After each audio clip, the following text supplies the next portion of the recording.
Hi, Business Foundations. Today we are going to talk about branding, and I apologize that I am not here to do this in person, but you're going to get the exact same information. So in today's video, there are going to be times where I ask you guys to pause and do some reading or pause and do an activity, but I am going to go through some notes. The first thing I want you guys to do is in a moment, you're going to pause this video and you're going to take some time to read the article that is posted on the agenda. And it's titled, Why is Branding Important in Marketing? So I want you guys to go ahead and pause this video and then give this article a quick read. It has some very important information to kind of start us out. Okay, so I am assuming now you have paused, read the article, and you are ready to go through the lecture with me. So we're going to go ahead and get started. I am on the marketing lecture slides that we have looked at already. However, we're just going to be starting on slide 23. It is going to be short and sweet, but very informative.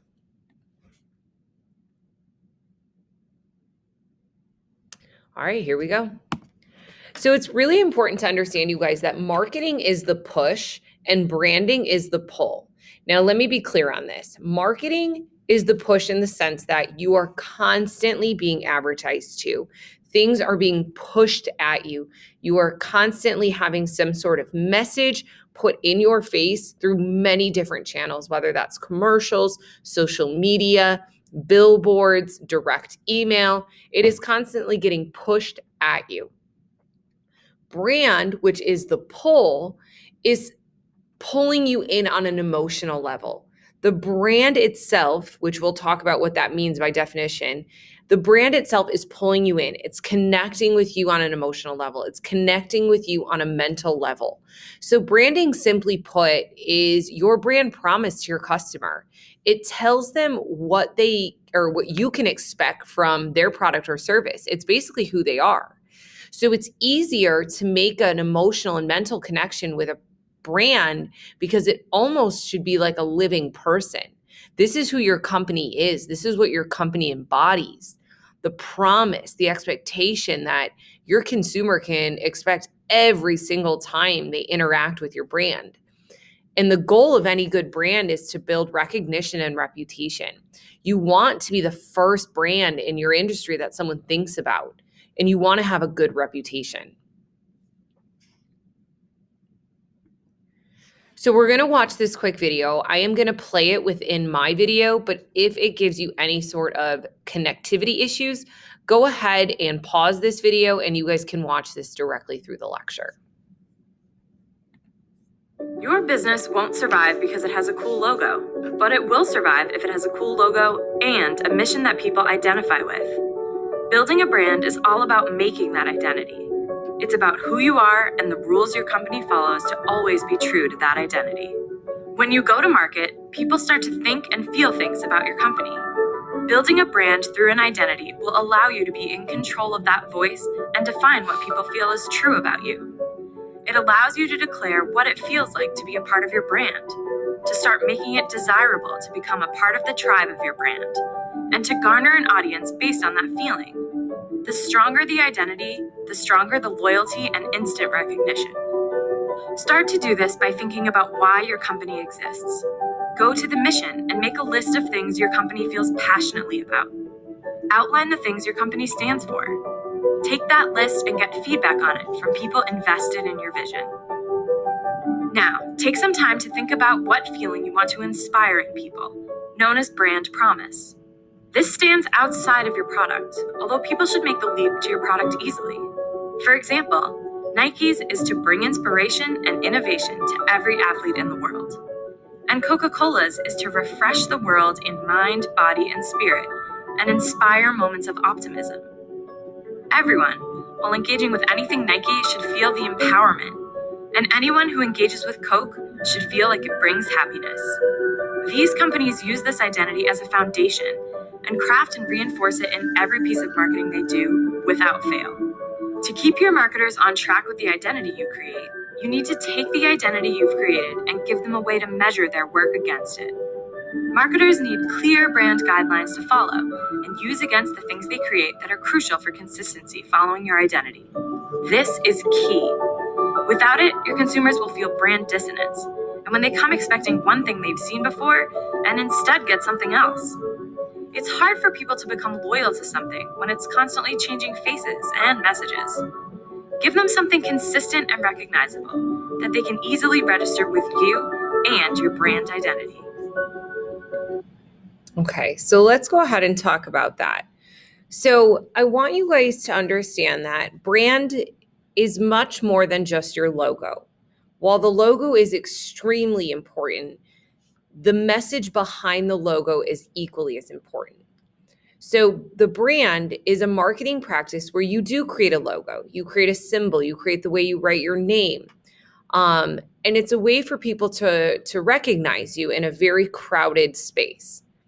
However, what you stand for, your missions and your values that is attached to that logo, that is attached to that name, is extremely important.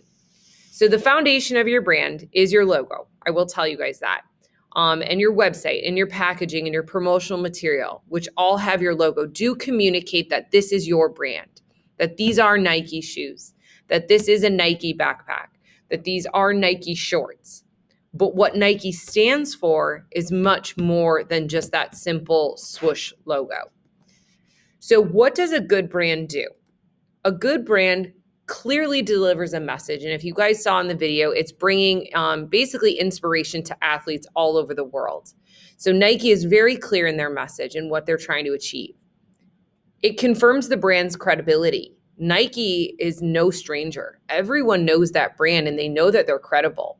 They know that if they buy a pair of Nike shoes now and a pair of Nike shoes 5 years from now, they're going to be experiencing the same quality and same, outcome.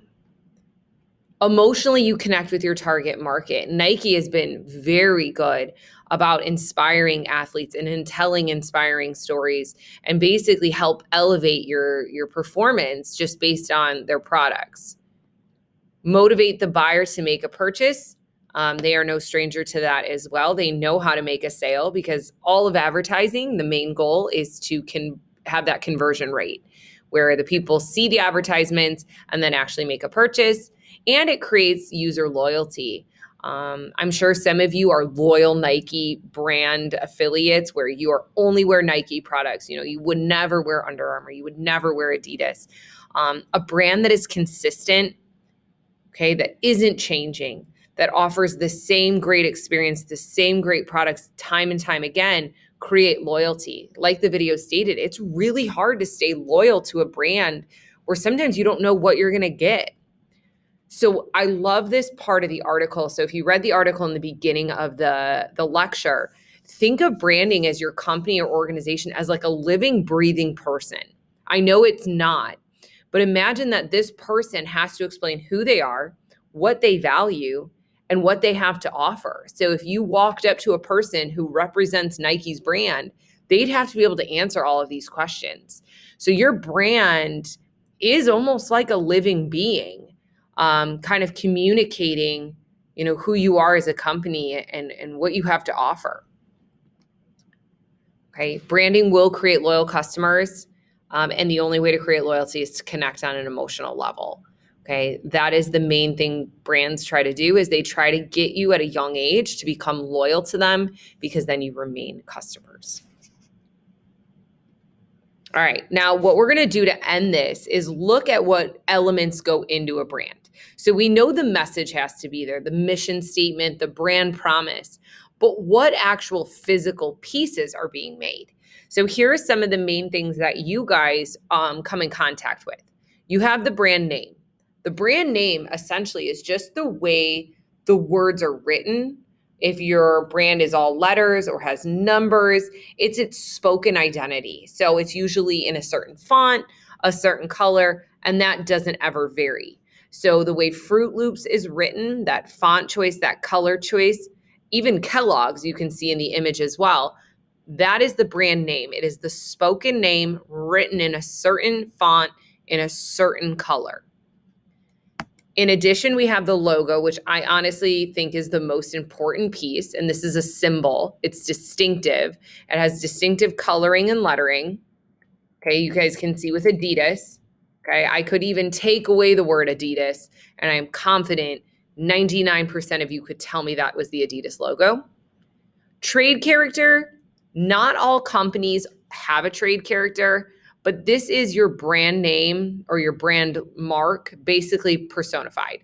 So putting it into like a person or a character. So the Pillsbury Doughboy, Toucan Sam, and Snuggles the bear, or the Energizer Bunny for the Energizer batteries, that is a trade character. Not all companies do this. And lastly, you have your slogan, and these are a short and striking, memorable phrase that's used in advertising. So these are, little jingles or phrases that you associate with the brand. So, for example, you have Nike's "Just Do It," or you have McDonald's "I'm loving it," and Subway's "Eat Fresh." So these are slogans. Now, again, not all companies have slogans. The only two that you'll see every time is brand name and logo. Trade character and slogans don't always apply to each brand. Okay. I do want to take some time to have a little bit of fun, and we are going to see how well you guys know brands. So I am going to turn you over to an activity. So I'm going to close this out. Now, please know that this is not going to be a let's see how many you can get right score that way. This is more of a completion grade. But I put together a little challenge. So I want you guys to open up this document and make a copy. And I trust that you will not cheat. Don't use the internet. I want to see what you know because this is important to companies. Okay, if you can identify them on their brand, they're doing something right. So I have a series of challenges. So the first challenge is going to be the logo challenge. So I put up some logos. Some have words missing, so it's not as obvious. And what I want you guys to do using your best ability is in these green boxes, I want you guys to type the answers to whatever logo or company, I should say, this logo is associated with. So you guys can look through these lists of pictures. I would assume you know some of them. You may not know all of them, but give it your best shot. The second challenge is a little bit shorter, and these are slogans. So you guys can see here, I have a list of slogans, and I want you to tell me what company they are associated with. That is challenge 2. Now, challenge 3 is interesting. I think this is pretty powerful. So I took one single letter from some brand names. Okay, so you can see here on the screen, these are little snippets of a brand name. And I want you guys to tell me what company is this letter Y associated with? This letter F, M, G, and the T. Okay, it's very interesting to me that some of you are able to tell me what brand this is just by one single letter. And then fourth and final, we have some trade characters. Now, I'll accept 2 answers for this. You guys can tell me the company that the trade character is associated with, or you can tell me the trade character's name. Either one of those works for me. If you can figure out the company that they're associated with, that's great too. So this will be linked on the agenda, so you guys can go in and make a copy. And I would like for you guys to spend the rest of the time trying to answer this. If you want to pair up and work with someone, that's fine. But please don't use the internet. I actually want to see how much you guys know. When I come back tomorrow, we will pick this up and continue talking about branding. But let me leave you with this. By definition, a brand is going to be your distinctive name, your logo, your slogan, your trade character, but it all has to be attached to something, and it has to be attached to a mission. It has to be attached to values, a promise. And that is the only way that you are going to create loyalty, which will translate into that reputation and recognition. You want to have all of these be positively associated with each other. So it's much more than a logo, even though it is a big piece of it. It has to be that emotional connection, how people think when they hear your brand. All right, guys, go to work, and I will see you guys all tomorrow.